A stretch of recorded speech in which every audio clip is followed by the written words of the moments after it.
our media fraternity. I am Professor Shahid Rasool, Dean Academic Affairs, Central University of Kashmir. So, we invited you for a press conference, as all of you are aware, that National Education Policy 2020 have been implemented, and it is the third year. And there are celebrations happening about the completion of the third year of the National Education Policy 2020. And here with us our Vice Chancellor, Professor A. Ravindranath, which all of you know has joined some 3-4 months back in the month of April. And since then, he has not only, kept us busy overnight, he has kept the whole university, including students and scholars, involved in seeing that, the university develops in a proper manner and the national education policy is implemented in letter and spirit so that our students can also compete at the national and international level. We want to take off with the other aspects of the NEP-2020 in letter and spirit, what my colleagues has been mentioned. So, okay, just we have provided target 100. Some of them it is being covered on that, under that particular brochure also. But today we have assembled here only the third year education policy has been introduced in 1968. It took almost 10 years to implement it. Subsequently, even 1986 also, after program of action in 1992, then that is implemented. Now we have been, after 3 decades of that's launching, then it has been initiated. And this is mainly keeping in view of the United Nations Sustainable Development Goals. The goal 4 mainly mention about the quality education. So how inclusive and equitable quality education can be offered with the lifelong learning opportunities. So keeping in that mind, this has been developed only and the learner-centric education system they wanted to offer. Here, mainly the programs which university is to conceive based on the holistic education approach. And secondly, the curricula and courses must emphasize on the outcome-based education system, mainly with the knowledge, skills, and competency, how the student is acquiring. So next, finally, thirdly, it is mainly goes with the pedagogy model, which we need to adopt based on the learner interest and learner abilities, just we have to work out. So here, normally, we are thinking about a 4-pronged strategy, that is teaching, learning, training, and engagement. So in this 4-pronged strategy, just we wanted to see that first, teaching is the prescribed curricula. If any student is interested to learn beyond the curricula, it will be called learning aspects. So that thirdly, if any student is interested in acquiring certain skills, we wanted to give the special training in that aspect. And fourthly, we wanted to see the student will have the opportunity to pursue any research, they can go ahead. So just I would like to mention, because we are handling the students of digital divide generation and also who want to explore. So based on that, this the curriculum design and opportunity of curriculum delivery is to be modified in accordance. So universities need to gear up for that particular situation. So we know when it is learner centric, but learner can be looked into 3 kinds of people normally entering into the university system. One is first generation learner will be there, and the second one is second generation, the third is third generation. So these people will have different abilities and interest for the learning aspects. Accordingly, university need to design the curriculum and courses. So that we are focusing on.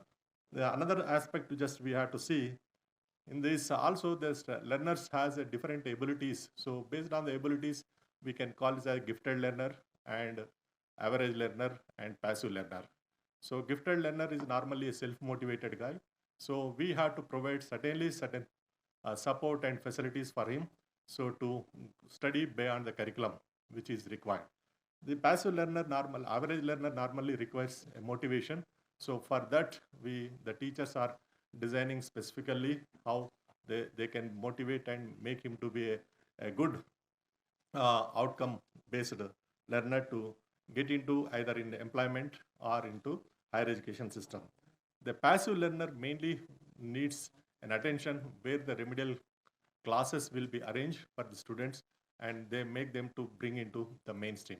So this way, just to the learner focusing curriculum and delivery, both we are focusing on. Further, we want to give the knowledge of the past, that is what they were, and knowledge which has said what at present, and knowledge which ought to be mainly how they can predict the future. So these things just we would like to focus on. So based on that, the student can choose their careers, how it should be there. And we already mentioned certain aspects, these things, just I would like to, in this particular brief note we mentioned. So these particularly, these copies have been provided to you. So first, the holistic multidisciplinary approach is adopted through various domains of general, professional, technical and vocational education. Probably you might be knowing the terminology, but what is the main objective of this particular general education? You know very well, general education is mainly meant for life and values, training the people, especially BA, BCom, BSc comes under general education. And professional education, normally we consider as a legal education, management education, teacher education, and media studies, like that, it will be part of that. And technical education is mainly that professional education is especially for training the people for certain expertise, standard, and ethics is important. And technical education is, you know, BE, BTech are the programs which is mainly meant for the students to innovation and invention purposes. And fourthly, the vocational education mainly training the students for a specific work. So these four types of education being offered at Central University of Kashmir. So this how we are going to integrate in the multidisciplinary approach based on the requirements. Now the NEP has given the CCF UP of which UGC has recently launched in the month of November. So that we are adopting and aligning the existing batch to this new model, and thereby they will have an opportunity to go this, because this is mainly consists of 6 types of classification is there being given for the courses. One is major courses, the second one is the minor courses, third is multidisciplinary, and fourth is ability enhancement, and fifth is the skill enhancement, and sixth is the value added courses. So these 4 courses, mainly multidisciplinary, skill education, ability enhancement, and value added courses, students have an option to choose from the open education resources, especially the SWAYAM and MOOCs, so that, whereas major and minor will be offered in the institution itself. So that flexibility has been given by the UGC, up to 40% we can move. At the moment, we are having only 20% is there. Our next statutory body, Academic Council and Board of Studies, will enable the student to go up to 40%. So these are the things just we are planning to do. And 4-year integrated teacher education program also, we are approved by the NCTE, and which we are launching from next academic year onwards. And the registration in Academic Bank of Credits and National Academic Depository is already completed, and some students are already being started enrolling. And so there are 6 diploma courses are offered under Design and Innovation Center is there.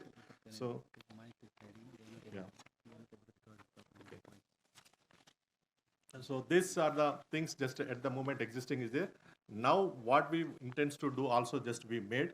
So as per the NEP, there is a affordability and access and accountability is one of the important aspects are there. So these 3, affordability, we wanted to see the student can choose the credit-based fee structure. So whatever the credits he takes from the university, for that only on the credit-based fee structure he can pay. Because some of the courses he may be opting for the open education resources, he need not require to opt for it. The second is we want to intend to initiate the variable tuition fee structure for the students, because there are need-based students are there, merit and need-based are there, and only merit-based. So that also just we wanted to work out for the affordability norms, and further the enabling the learners to be partners of knowledge creation. So that we wanted to see all the learners are part of knowledge creation, because we have the good media school is there.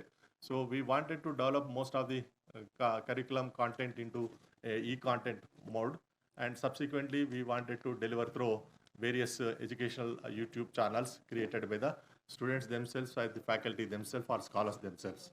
So this is one of the aspect just, and enhancing the equitable access.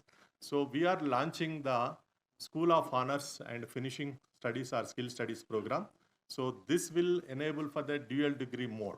A student who is interested to do in the honors program, they can enroll even not only the Central University of Kashmir, even the students who are studying outside the Central University of Kashmir, mainly the colleges or University of Kashmir and other institutions also, they can enroll for this particular program.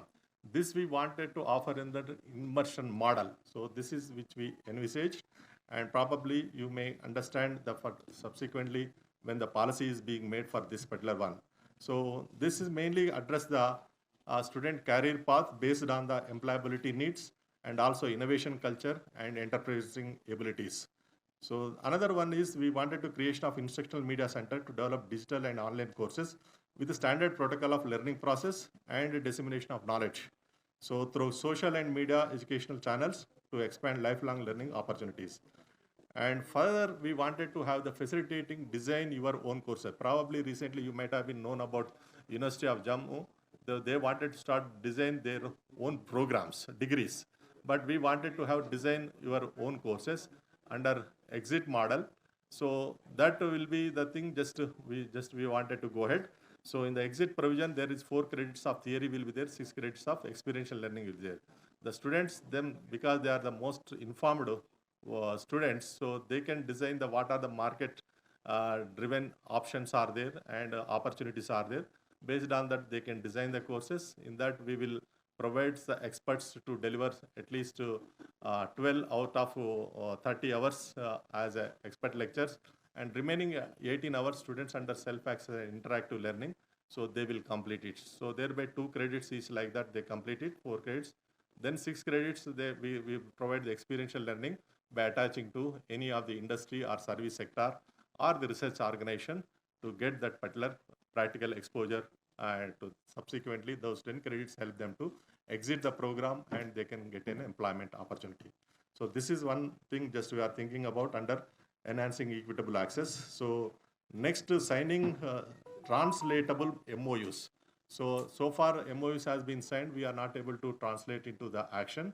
So that we wanted to do with an institution of national importance and other research organizations and premier institutions.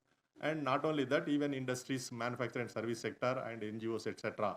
We wanted to have it so that the students can have an opportunity to have the experiential learning, and also sharing of expertise and resources with them. It is one of the opportunity just we are looking at.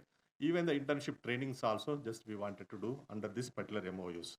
So further, we wanted to create unique facilities under student support and progression through skill development center and knowledge resource center and student activity center. So one of the brochure which we have given in that details are there about these 3, so you can know. And ensuring quality and accountability is one of the important aspects of this NEP 2020. So for this, we wanted to strengthen the IT-enabled service, both in academics and administration, through establishment of Center for Information Technology. So it will utilize the services of National Educational Technology Forum for effective use of technology to enhance effectiveness and academics and administration in the university. So this what just we wanted to look into that. Next, facilitating e-governance and automation of administration and academics is the priority area for ensuring transparency and accountability, and formulation of appropriate policies for ease of dispense of issues related to academic and administrative matters with specific focus on capacity building of faculty and staff. This is one of the important aspect just we are looking at. And creation of state-of-art infrastructure for administration, academics and amenities with net zero campus norms, and ensure proper fiscal management and disciplines. So these are the things just to be under quality and accountability. Yes, we are. Now another important aspect in the promotion of Indian languages is there and culture, in addition to Indian knowledge system. So for this, we wanted to establish a Center for Kashmiri Language and Culture Studies. So that will take care of part of this particular, whatever the objective is being or mandate is given under New Education Policy 2020. So further, the specific focus on holistic development is there. So we want to formulate strategic pedagogy model emphasis on teaching, learning, training and engagement based on learner interest and ability, with a focus on linguistic and computer skill, especially communication and computer skills. We wanted to look into that. Next, provision of non-CGPA credits for the co-curricular and extracurricular activities. So this is another model, just we wanted to work it out. And now the creating research ecosystem, ensuring research quality, and promoting research culture to foster innovation and startup enterprise.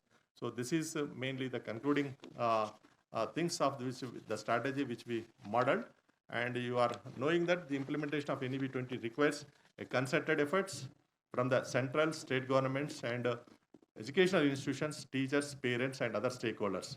So we have the three kinds of stakeholders are there for primary stakeholders and secondary stakeholders and tertiary stakeholders. So primary stakeholders mainly includes the faculty and staff and students and the governing bodies and other statutory bodies of the institution. The secondary stakeholders, mainly the parents, alumni, and the government will be there. And tertiary stakeholders, mainly the employers and other societies, and like you people also part of that tertiary stakeholders. So it is given an understanding that NEP-20 is conceived in tune with the global agenda of United Nations Sustainable Development Goals 2030, as reflected in Sustainable Development Goal 4, that seeks to ensure inclusive and equitable quality education and promote lifelong learning opportunities for all. So this requires substantial investment in providing strong and vibrant public education system by facilitating the true philanthropic contribution through active participation of community and private sector under corporate social responsibility.